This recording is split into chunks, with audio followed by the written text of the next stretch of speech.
অবশেষে কোমর সমান পানিতে আসলাম।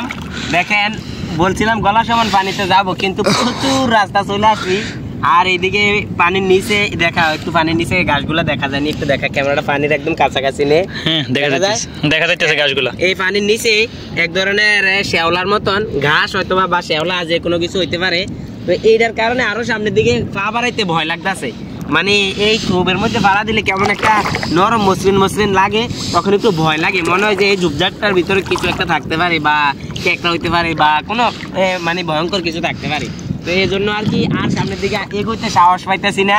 বলছিলাম গলা সমান পানিতে যাবো ইনশাল্লাহ, কিন্তু আমি আমার চ্যালেঞ্জটা ব্যর্থ হয়ে গেলাম গা। এখন এখান থেকে আমি আবার ব্যাক করতেছি সমুদ্রের পাড়ের দিকে। সমুদ্রের পাড়টা একটু দেখা, প্রচুর রাস্তা আসছি, এখন সমুদ্রের পাড়ের দিকে ব্যাক করলাম ইনশাল্লাহ। আসলে আমার এখানে আসার পরে সামনের দিকে এক ফাঁক গাইতে খুব ভয় লাগতেছে, কারণ প্রচুর মাঝখানে। এখানে যদি আমি একটা বিপদ করি, কেউ আমারে উদ্ধার করতেও কিন্তু আসবে না। তবে আল্লাহ সুবহানাহু ওয়া তাআলা খুবই দয়ালু, আমি কোনো বিপদে পড়বো না, আল্লাহ ভরসা। এখানে একটু সাঁতার কাটটা তারপরে পাড়ের দিকে চলে যাবো। এই যে দেখতে দেখতে একদম মানে সন্ধ্যা হয়ে গেছে। এখনো পেছনে রক্তিম আকাশ, আর সামনের ক্যামেরা দিয়ে পেছনের রক্তিম আকাশটা আসলে ফোকাস করতে পারতেছে না। এই সূর্যটা এখন মাত্র ডুবছে, যে এই লাল একটা রক্তিম আকাশ থাকে এইটা আর কি আমার পেছনে। তো এই যে দেখতে দেখতে সন্ধ্যা হয়ে গেছে, সন্ধ্যা অলরেডি হয়ে গেছে। সমুদ্রের পাড় দিকে এখনো আমার চেহারাটাও স্পষ্ট ক্লিয়ার দেখা যাইতেছে, কিন্তু আরও রক্তিম আকাশটার কারণে এটার একটা আলোর ঝলকানি আছে।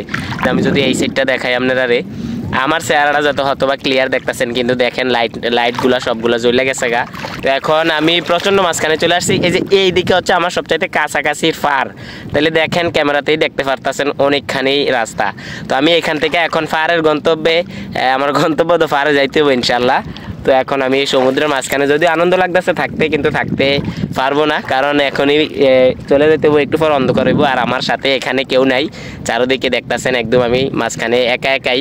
তো এখানে আমার সাথে কেউ নাই, আমি যদি এখন একটা বিপদেও পড়ি কেউ আমার উদ্ধার করার জন্য এখানে আসবো না। তো এই জন্য আমি এখনই ছুটে যাইতেছি পাড়ের দিকে ইনশাল্লাহ। ঠিক আছে, ভিডিওটা কেমন হয়েছে, ভালো লাগলে অবশ্যই ভিডিওটা শেয়ার করে দিবেন, আর আমার পেজটা ফলো দিয়ে দিবেন। ঠিক আছে, আমার জন্য সবাই দোয়া করবেন। আসসালামু আলাইকুম রহমতুল্লাহ।